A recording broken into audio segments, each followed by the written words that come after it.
বিসমিল্লাহির রহমানির রহিম। আসসালামু আলাইকুম। দীর্ঘদিন অসুস্থ থাকার পর আপনাদের সামনে কথা বলতে পারার জন্য আল্লাহর কাছে শুকরিয়া আদায় করছি।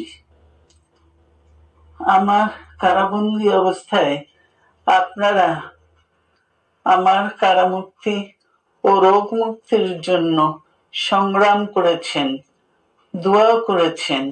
সেজন্য আমি আপনাদের সকলকে ধন্যবাদ জানাচ্ছি। দীর্ঘ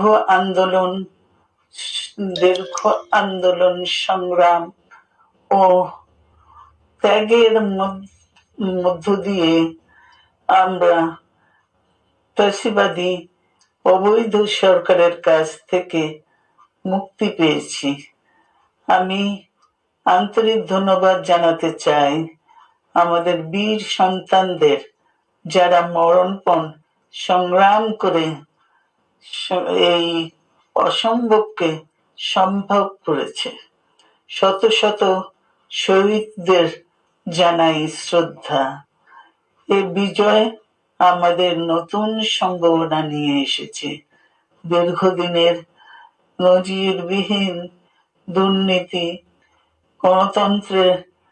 গণতন্ত্রের ধ্বংসের স্তূপের মধ্য থেকে আমাদের নির্মাণ করতে হবে এক সমৃদ্ধ বাংলাদেশ। ছাত্র তরুণরাই আমাদের ভবিষ্যৎ।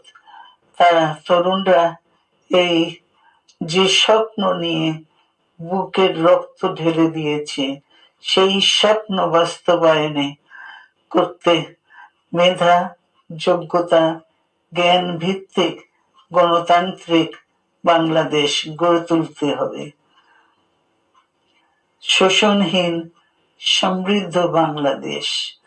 সকল ধর্মের গোত্রের অধিকার নিশ্চিত করতে হবে।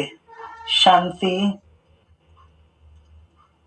প্রগতি আর সাম্যের ভিত্তিতে আধুনিক বাংলাদেশ নির্মাণে আসুন আমরা তরুণদের হাত শক্তিশালী করি।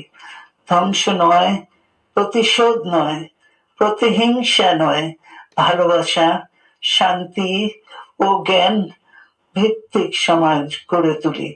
আল্লাহ হাফেজ। বাংলাদেশ জিন্দাবাদ।